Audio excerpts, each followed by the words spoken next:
할렐루야. 주께서 마지막으로 함께 하실 줄 믿습니다. 영국에 있었던 일합니다. 그 웰링턴 제독이 한 병사에게 이런 말을 했습니다. 너는 교육도 시켜봤고 징계를 해봤고 여러 가지 훈계도 해봤고 여러 가지 모든 것을 다 해봤지만 너는 변화되지 않았다. 결국 너는 총살을 당해야 한다. 그때 한 병사 친구가 나서서 이런 말을 했습니다. 제독님, 다른 건 다 했지만 한 가지 안 했습니다. 이 친구를 진정으로 용서한 일이 없습니다. 진정으로 용서하면 아마 이 친구가 변할 것입니다. 한참 깊게 생각하던 그 웰링 제독이 친구의 말을 듣고 그래 다시 한번 기회를 준다. 내가 네의 모든 죄를 용서한다. 진정으로 변화되길 바란다. 그 말을 들은 병사가 실제로 아주 변화되어서 아주 모범적인 병사가 됐다는 일화가 있습니다. 그렇습니다. 우리가 진정 내가 잘못했을 때 그 잘못을 본인이 인정하고 그래서 용서받을 때 인간은 참으로 변화된다는 것이 우리가 예수를 믿는다는 것은 일평생 지었던 나의 죄가 하나님께 용서받는 커다란 간격을 가지고 있는 그리스도인들이 바로 예수 믿는 사람들인 줄 믿습니다. 예수 믿을 때 우리의 모든 죄를 용서받잖아요. 근데 당시에 그 종교적 배경이 바리새인들이 가장 그 종교적인 지위를 가장 영향력을 많이 끼쳤고 우세한 자리에 있었죠. 그 바리새인들이 주로 율법을 공부 많이 하고 율법이 마음속에 가득 차 있었어요. 근데 그 율법이라는 것이 보면 하나님의 계명 자체가 보면 딱 두 가지입니다. 인간에게 하라, 뭐 하지 마라. 이 계명이라는 성격이 그거예요. 하라, 도둑질하지 말라, 부모를 공경하라, 하라, 하지 말라. 이거로 되어 있다. 근데 바리새인들이 이런 법에 아주 익숙했지만 진정으로 용서하는 마음이 없었던 것입니다. 그렇습니다. 오늘날 그리스도인들이 자칫 잘못하면 하나님의 계명을 잘 알아요. 하나님의 말씀을 잘 알아요. 근데 거기에 은혜가 없으면 우리 역시도 용서하지 않는 강팍한 마음으로 오히려 남의 잘못을 분석하고 헤아리고 지적하고 참소하고 정죄하고 비난하는 그런 대열에 여러분들이 참여할 그런 실수가 클 그런 상황이 있는 거예요. 여러분들이 정말 오늘 이 말씀은 한 해를 마무리하는 시점에 사실 이 나라에 필요한 것도 가장 필요한 것도 저는 용서라 생각해요. 남남 갈등, 특별히 그 남북 갈등보다도 남한에 있는 갈등이 더 심각한 문제라. 젊은 층과 기성세대와 젊은 층의 어떤 갈등이라든가 여야 간의 갈등, 지역 간의 갈등, 가정에도 들어가 보면 가정이 이렇게 하나가 되는 가정이 거의 없어요. 말은 뭐 밥을 먹고 한솥 때 밥을 먹고 한 지붕 밑에 산다고 하지만 안에 들어가 보면 부부 간에 보이지 않는 깊은 갈등이 있다. 자식과 부모 간의 갈등이 있고 교회 안에도 그렇잖아요. 교회도 뭐 장로파, 목사파, 원로 목사파, 기존 목사파. 남한에 엄청나게 쪼개 있는데 무슨 통일이 제대로 되겠어요. 이 시대 한 해를 마무리하면서 누군가 나에게 질문을 던진다면 한국에 가장 필요한 것이 있다 그러면 나는 용서하는 마음으로 생각해요. 여러분 용서할 때 진정 사람과 사람이 그 갈등이 모든 것이 제거되고 하나가 될 줄 믿습니다. 주님은 오늘 그 용서의 중요성을 가르치기 위해 깨닫게 하기 위해서 아주 여러분들이 잘 아는 무자비한 종의 비유를 들어서 설명하고 있습니다.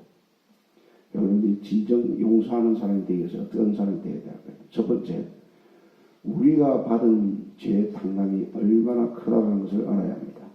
다 같이 한번 읽겠습니다. 다 같이 23절부터 한번 읽어볼까요? 23절 다 같이 읽겠습니다.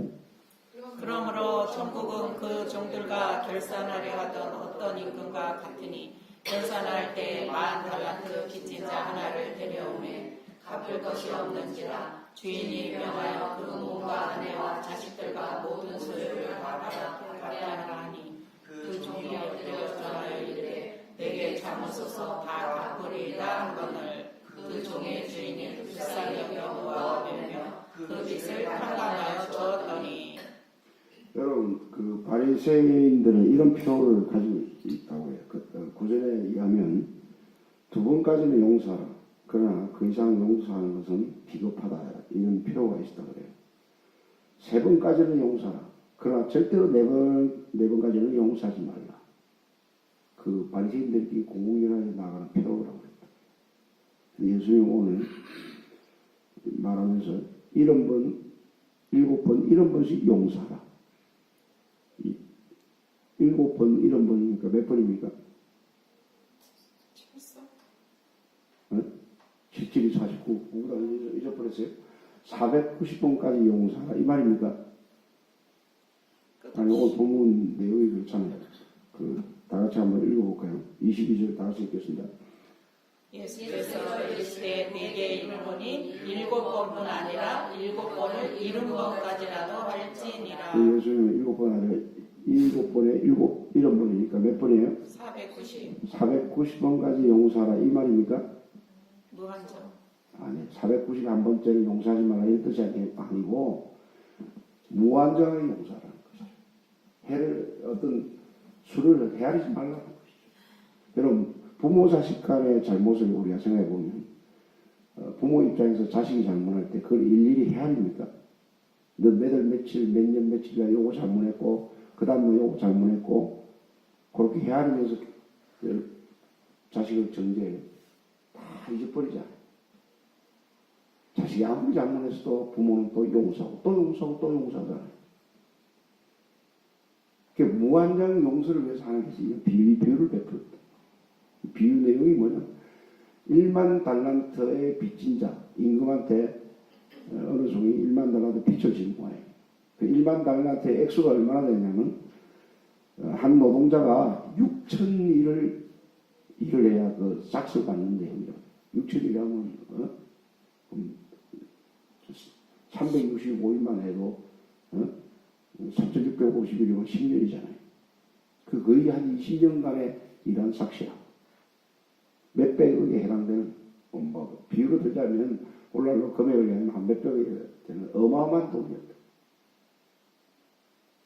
근데 이 종이 임금에게 빚을 짓는데 그 빚을 갚을 가능성이 하나도 없어요. 가능성이 하나도 없어요. 자기가 무슨 재주로 이 큰 돈을 갚겠습니까?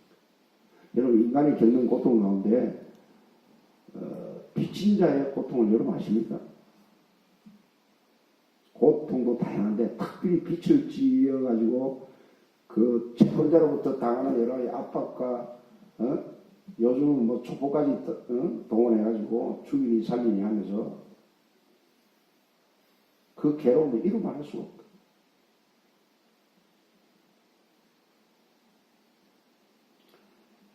근데 오늘 웬일입니까? 임금이 자비를 베풀었어. 은혜를 베풀어서 그 모든 몇백억에 해당되는 돈을 내가 뭐예요? 돈 안 갚아도 된다고 탕감. 얼마나 이게 큰 돈입니까? 몇백억 돈이 짊었는데 그 돈을 하나도 안 갚아도 된다는 거야. 이 비유가 뭐예요? 이 비유가 우리가 예수 믿을 때 일평생 지어진 모든 죄, 이게 바로 하나님께 빚진 것인 줄 믿습니다. 근데 우리가 예수 믿을 때 모든 빚을 탕감받듯이 모든 죄가 뭡니까? 사함을 받습니다. 우리가 예수 믿을 때 받는 은총이 뭐예요? 죄사. 죄사함 받는 은총인 줄 믿습니다. 아멘. 심지어 어렵다 하기까지. 율법에 익숙한 사람들은 항상 그들을 정죄하고 그들을 비난하고 있는데, 너는 이제 그리스도인들은 네가 일평생 지은 모든 죄를 용서받았으니까 그 탕감받은 그 마음으로 다른 사람을 용서하라는 그런 메시지 아니에요? 무엇보다도 여러분들이 용서하는 사람이 되기 위해서 특별히 하나님을 마무리하는 이 시점에서 여러분 마음 가운데서도 분명히 누군가를 비난하고 정죄하고, 저 인간은 내가 상대를 안 해야지. 저 인간은 너무너무 나한테 안 맞아 하고 벽을 쌓고 그를 용서하지 않는 마음이 여러분 속에 마음 깊이 들어가고 그게 있다. 없는 게 아니에요. 누군가를 미워하는 마음이 누군가 있어요. 여러분의 피해를 입혔던가, 여러분의 상처를 줬던가, 여러분을 뭔가 괴롭게 했다는 그 사실 때문에 저런 일만이 다 있어. 일반 사람들의 본능이 뭐냐면 나에게 피해를 입히고 나에게 상처를 주면 같이 대들고 같이 복수를 해요. 복수를 해요. 근데 우리가 우선 용서하기 전에 알아야 될 먼저 사실은요. 하나님께 1만 달란트 몇 백의 돈을 탕감받은 이 종처럼 모든 죄를 용서받았다는 이 사실을 깊이 인식하시길 바랍니다. 우리가 그 로마서 5장 8절에 우리가 아직 죄인 되었어요. 원수 됐을 때, 죄인 됐을 때 원수라고 했어요. 여러분, 죄는 반드시 하나님의 진노를 격발시킬 수밖에 없어요. 여러분, 율법의 속성이 뭐예요? 로마서 3장 19절에 보면 모든 이 인류가 율법 안에 있다고 했다고. 율법으로는 어렵다 할 육체가 없고, 율법은 죄의 뭐예요? 깨달음이고 모든 세상이 정죄 아래 있다. 세상의 심판 아래 있다. 율법의 하나 속성 중에 하나가 죄를 범하면 하나님께서 심판한다는 메시지예요. 그럼 저와 여러분들은 사실 우리끼리 그 인생 살아가면서 저 사람은 조금 더 선하고 저 사람은 더 악하고 우리끼리 비교를 그렇게 하죠. 그러나 성경이 뭐라고 이야기합니까? 모든 사람이 죄를 범하였으면 하나님의 영광에 하나님의 영광이 이루지 못한다. 그러니까 계명을 신구약 계명 맨날 하는 이야기잖아요. 신구약 계명이 613가지가 되는데 그 계명을 다 지키다가 마지막에 하나를 어겼다. 612가지를 지키다가 하나를 어겼다. 그럼 어떻게 되는 사람은? 그 하나를 안 지키는 것 때문에 하나님의 심판을 받았대요.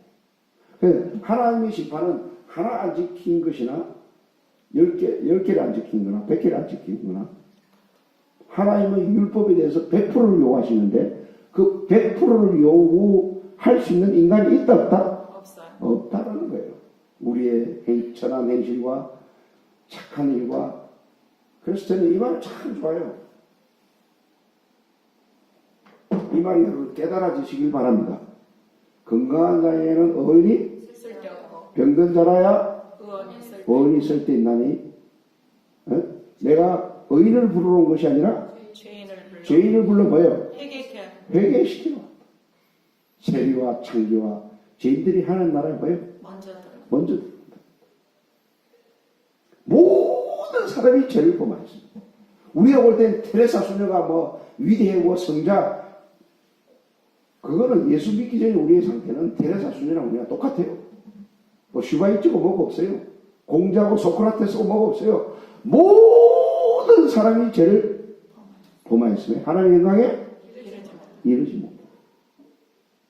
조폭이나 살인마나, 여러분 그 야고보서에 이런 말이 있습니다. 살인을 안 했어도 가늠한 자는 또 하나님의 계명을 범한 거나 마찬가지예요. 모든 계명을 지켰다 하나를 어기면 다 어긴 거나 마찬가지예요.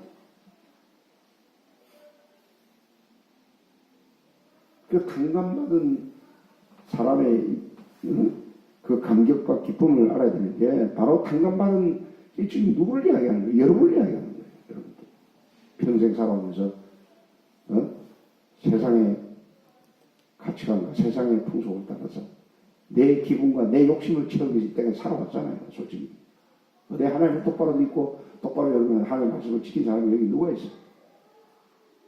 근데 예수 믿을 때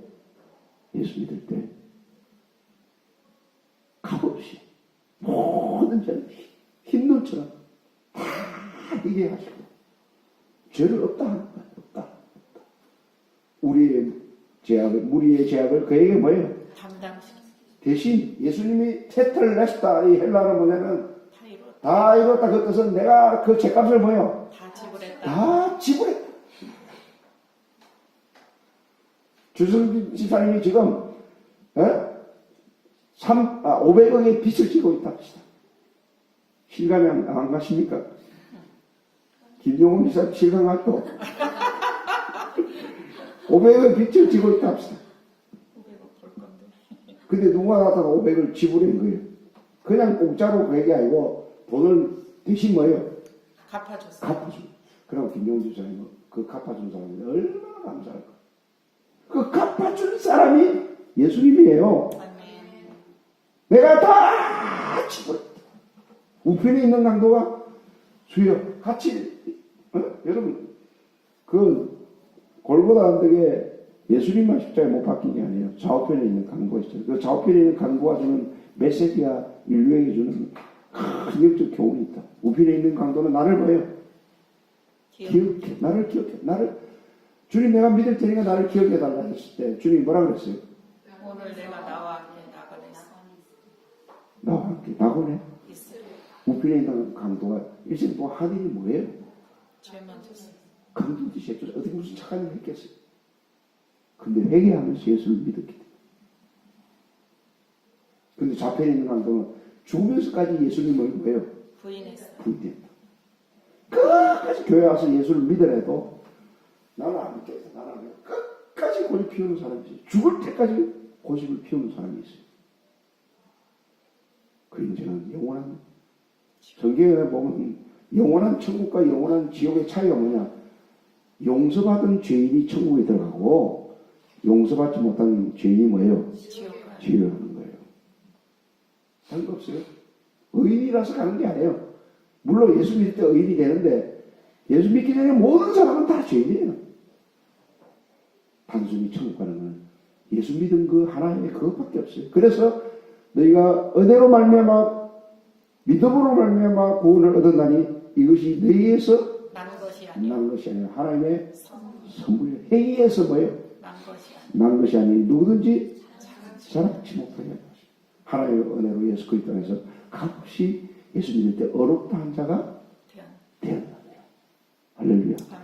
그래서 우리는 다시는 정죄함이 없는 거예요. 다시는 심판이 없는 거예요. 그러므로 예수 그리스도 안에 있는 자에게는 결코 정죄함이 없느니 생명의 승리의 법이 죄악 사망에서 뭐예요? 너를 해방하였다. 해방하였습니다. 모든 빛이 탕감이 된 거예요. 탕감이. 아멘. 근데 오늘 이 주제에 지가 몇백억 돈을 빚진 그런 입장에서 또 누구한테 돈을 약간 빌려준 것 같아. 아까 여러분 성도의 예를 들어서 미안한데 여러분이 해당되는 거예요. 이 주제에 그래도 지가 또 돈이 좀 있었는가 약간 빌려준 거예요. 근데 탕감을 받고 나서 이 사람이 하는 행동 보세요. 어땠어요? 다 같이 나가서 28절을 읽어볼까요? 28절. 그 종이 나가서 자기에게 100데나리오 빚진 동료 한 사람을 만나 붙들고 목을 잡고 이르되 빚을 갚으라 하매 그 동료가 엎드려 간구하여 이르되 나에게 참아 주소서 갚으리다 하되 허락하지 아니하고 이에 가서 그가 빚을 갚도록 옥에 가두거늘. 예, 보십시오. 지금 1만 달러 탕감을 받는데 자기는 100데나리온을 또 빌려준 것 같아요. 100데나리온과 1만 달러한테의 비율을 따지자면 60만 분의 1이에요. 60만 분의 1. 그 조금 빚진 사람을 갖다가 그렇게 많이 탕감받았는데 딱 가가지고 모가지를 딱 잡고 이 표현이 모가지를 잡자는데 실제로 이 뜻이 뭐냐면 모가지를 비틀어 무슨 뜻이 있다고 그래요. 모가지를 딱 비틀어가지고 딱 잡아 어디다 집어였어요? 감옥에 치면 이 말 표현이 뭐냐면 용서하지 않는 마음을 이야기합니다. 용서하지 않는 마음. 우리 그리스도인에 대해서는 어떤 죄도 나에게 어떤 피해 어떤 손해를 입힌 사람도 용서해야 될 줄 믿습니다. 아멘. 할렐루야. 하나를 정리하면서 여러분 누군가 나에게 아픔을 준 사람들을 실제로 그 사람을 만날 수 없다 할 때 기도하면서 하나님 그 사람을 용서한다 고백하시길 바랍니다. 아멘. 그 나중에 만날 기회가 있으면 내가 너를 사랑한다 고백도 하시고. 잘 들으세요. 여러분이 진정 그리스도인이 되어서 남을 용서할 때 그 사람의 영혼은 자유의 몸이 되는 거예요. 할렐루야. 아멘. 여러분이 용서하지 않을 때 그때는 하나님의 관계가 문제가 생기는 거예요. 그럼 여러분들이 영적 자유를 이미 얻었는데도 불구하고 누군가 용서를 하지 않고 미움을 품고 있으면 여러분 마음 가운데 자유함이 없어져요. 예수를 믿는 적시로 여러분의 빛의 자녀가 되는데 어둠이 찾아오는 거예요. 그리고 나의 모든 삶 자체가 진리가 다 빛이 가려지고 어두워져요. 이런 진리의 소중함을 깨닫지를 못한다.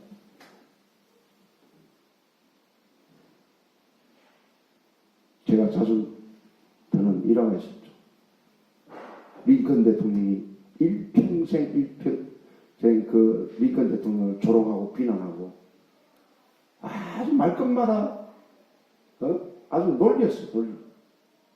오리지널 고릴라를 보려면 아프리카를 갈 필요 없이 일리아노주에 있는 오리지널 고릴라가 있으니까 봐라 하면서 그 링컨을 고릴라를 놀렸다. 근데 링컨 대통령이 대통령이 되었을 때 자기를 그렇게 놀리던 사람을 국방부 장관으로 봤죠. 그래서 주위에 있는 참모들이 아니 도대체 저렇게 대통령을 모함하던 원수 중에 원수를 어떻게 저렇게 중요한 자리에 앉히냐. 그때 유명한 말을 했죠. 내가 그 사람을 용서하고 그 사람 국방부 장관의 그 자리에 앉힌다. 내가 손해본 게 뭐냐. 그 사람은 그런 어떤 능력이 있는 사람이니까 내가 용서했고 내가 손해본 게 뭐냐. 근데 링컨 대통령이 죽었을 때 그 주위에 많은 조문객들이 왔을 때 가장 눈물을 많이 흘리고 흐느끼면서 그 조문객에게 눈물을 흘리던 한 장본인이 있는데 바로 그 사람이 그 용서를 받았던 국방부 장관이었다. 나는 저 사람을 그렇게 비난하고 그렇게 못살게 굴었는데 링컨 대통령은 나를 끝까지 사랑하고 용서했다는 거예요. 그 사람이 진정으로 변화되는 것이죠. 사실 이 이야기를 가만히 보면 나와 상관없는 성경의 이야기가 아니고 바로 내 이야기예요. 내 이야기. 사실 설교하고 있는 나 이야기예요. 나 이야기. 사실 내가 이 말씀 준비하면서 나에게 손해를 끼치고 나에게 아프게 했던 사람이 누군가 제가 기도하면서 떠올렸죠. 하나님, 내가 어마어마한 죄를 탕감을 받았는데 내 마음에 긍휼이 없습니다. 내 마음에 불쌍히 마음이 없습니다. 상대방의 티는 보고 내 덜포는 깨닫지 못하고 있습니다. 하나님, 내가 악한 종이군요. 하나님, 나부터 회개하기를 원합니다. 근데 그런 기도를 드리는데 하나님 눈물을 주시면서 어떤 나를 피해를 입히고 어떤 상처를 준 사람도 넉넉히 용서할 수 있는 마음이 생기는 거예요. 할렐루야. 이미 사랑의 마음이 쳐다보는 거예요. 다시 한번 감사합니다. 이 나라가 돈이 없어서 불행한 게 아니에요. 우리가 골고기 시절이 있었잖아요. 그 당시에 행복했다. 화기애애한 맛이 있었다. 이제 갈갈이 찢어져 있어요. 사람들끼리. 뭐 거창하게 조국 이야기할 것 없이 우리부터, 가정에서부터, 교회에서부터 상대방의 행한 허물을 덮어주고 용서하도록 합시다. 아멘. 내가 너희를 용서하지 너희도 서로 용서하라 했잖아요. 용서할 때 잘 들으세요. 용서하는 가정이 축복받습니다. 아멘. 용서하는 교회가 축복받습니다. 아멘. 용서하는 종이 하나 될 줄 믿습니다. 아멘. 하나님의 복이 내리는 거예요. 모든 사람을 용서하시는 저와 여러분 되시기를 주의 이름으로 축원드립니다. 아멘. 기도하겠습니다.